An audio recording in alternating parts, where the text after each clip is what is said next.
जो दिल्ली सल्तनत में शासिका है, लेकिन इसकी विफलता यानी 1236 से 1240 के बीच में ही इसके शासन व्यवस्था के अंत होने के पीछे कारण एक साधारण है इस्लामी सोच में ये फिट नहीं बैठ पाती।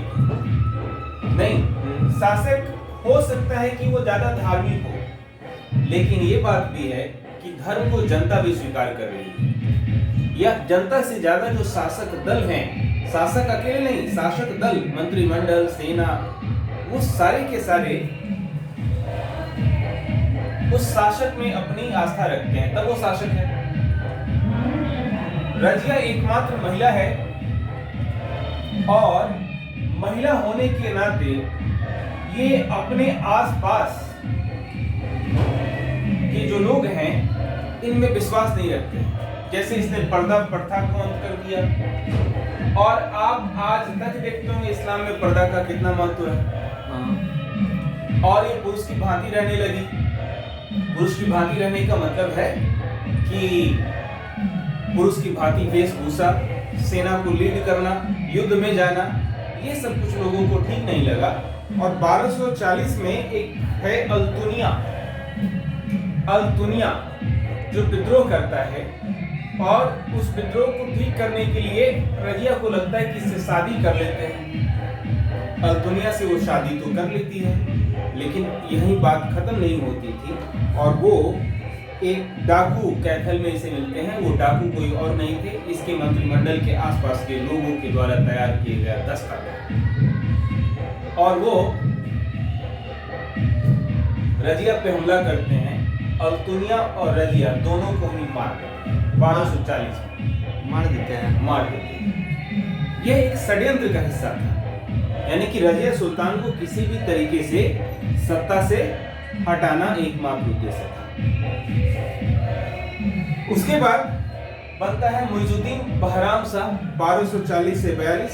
रजिया के तबदन प्रस्थान करने के बाद इल्तुतमिश का तीसरा बेटा, ये इल्तुतमिश का तीसरा बेटा था। उस समय में भी जो बड़े बेटे थे उनको शासक का उत्तराधिकारी माना जाता था। अगर वो नहीं है तो कौन? अब ये जो इल्तुतमिश के बाद रजिया बनी और बेटा होते हुए भी बेटी बनी, ये इसके अंदर की परेशानी थी। ये चाहता था कि इसकी बहन सत्ता में ना बैठे। नालायक था, इसीलिए पहले भी उसको उसका फादर लाइक नहीं करते थे। बैठ भी गया तो क्या कर लिया? 1240 से 42 बैठ ही गया तो क्या कर लिया? फिर मर गया, ये भी मरेगा। ठीक, तो मुइजुद्दीन बहराम शाह बैठता है, लेकिन ये बहुत ज्यादा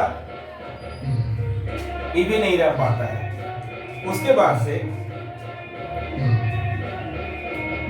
इल्तुतमिश का एक सुल्तान था, उसका बेटा। एक ढंग से देखा जाए तो गुलाम वंश में जो सत्ता का परिवर्तन हो रहा है उसमें एक खास बात है, और वो खास बात ये है कि जो मेरिट है या जो सेना पे कमांड जिसका है वो सत्ता में जा रहा है। यानी कि लॉयल्टी, जैसे कि अगर इसकी तुलना मुगल से करें, लॉयल्टी एक शब्द मैंने बताया, निष्ठा। अगर बाबर के बाद हुमायूं शासक बन सका तो निष्ठा की वजह से बन सका। हुमायूं के बाद अगर अकबर बन सका तो निष्ठा की वजह से बन सका। निष्ठा मतलब समझते हो? जो लोग उसके साथ जुड़े हुए हैं, तन मन धन से जुड़े हुए हैं, यहां पर ये कार्य नहीं करता है। यहां पर सबको सत्ता में जाना है।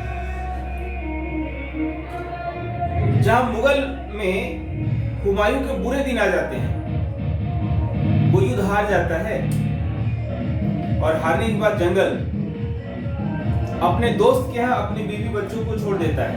बीवी बच्चों को नहीं, बीवी को छोड़ता है जो प्रेग्नेंट है। वो दोस्त क्या रह रही है, वो शासक है, और ये अपने जंगलों में भटक के सेना को ठीक कर रहा है। खैर, शासक बनता है, उसका देहांत होता है। जब उसका देहांत होता है तो उसकी बेटी की उम्र बहुत कम 12 साल 13 साल कुछ इस तरीके से। और फिर उसके साथ साथ जो लोग हैं वो चाहते तो अपने आप को बना लेते। 12-13 साल के बच्चों को हटा देना कौन सा बड़ा बात है? नहीं, लेकिन लॉयलिटी, निष्ठा, उस बच्चे को ही बैठाते हैं और बल्कि सारा शासन व्यवस्था खुद देखते हैं, लेकिन बच्चा ही शासक है। और जब किसी को जैसा देते हैं वो वैसा बनता भी है। अकबर को कुछ इसी तरीके से शुरुआत मिली कि वो बच्चा है, फिर भी उसके पिता के जो सैनिक हैं, लॉयल सैनिक हैं, उसको सपोर्ट कर रहे हैं। तो उसके शासन में भी आप ये पूरा बात देख सकते हैं कि उसके शासन में किसी के साथ जल्दी कुछ गलत नहीं होता है। वो एक अलग बात है। इतिहास का एक मोड़ ऐसा भी आता है कि जिस व्यक्ति ने उसे पूरा जगह दिया, उस व्यक्ति को उसे निकाला दिया। इसकी कहानी अलग है, जब मौका आएगा तो मैं बताऊंगा। बहरहाल आगे बढ़ते हैं हम लोग। तो ये मोइजुद्दीन बहराम साहब कोई बहुत बड़ा कैरेक्टर नहीं। अलाउद्दीन मसूद शाह इल्तुतमिश के सुल्तान का बेटा, और ये सुल्तान का बेटा बनता है। ठीक है, यस।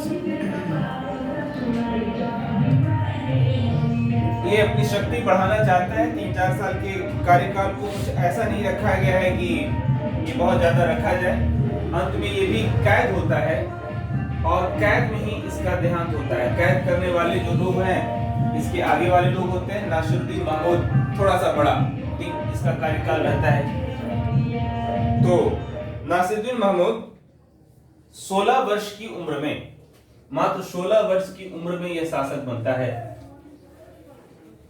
और एक दिशा देता है। युवा है, सेना पे कमांड है और सहयोग भी लोगों का है। सहयोग तो बहुत ही महत्वपूर्ण चीज है। और फिर नासिरुद्दीन जो है, इसका देहांत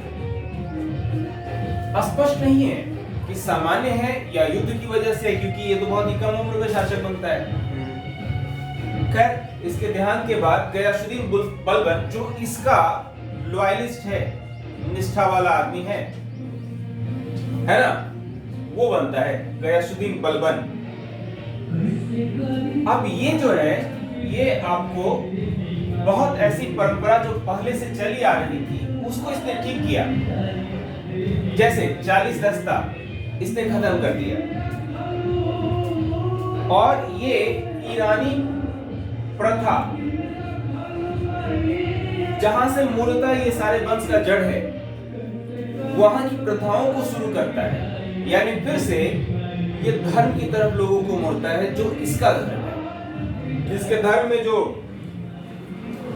ईरानी प्रथा में, जैसे नौरोज एक त्योहार है, नौरोज उसकी शुरुआत करता है। रक्त और लौह यानी कि युद्ध, रक्त और लौह की नीति यानी कि कठोर युद्ध का रास्ता। अगर आपको पसंद नहीं है तो लौह का इस्तेमाल करके रक्त निकाल देंगे है ना, रक्त और लौह की नीति।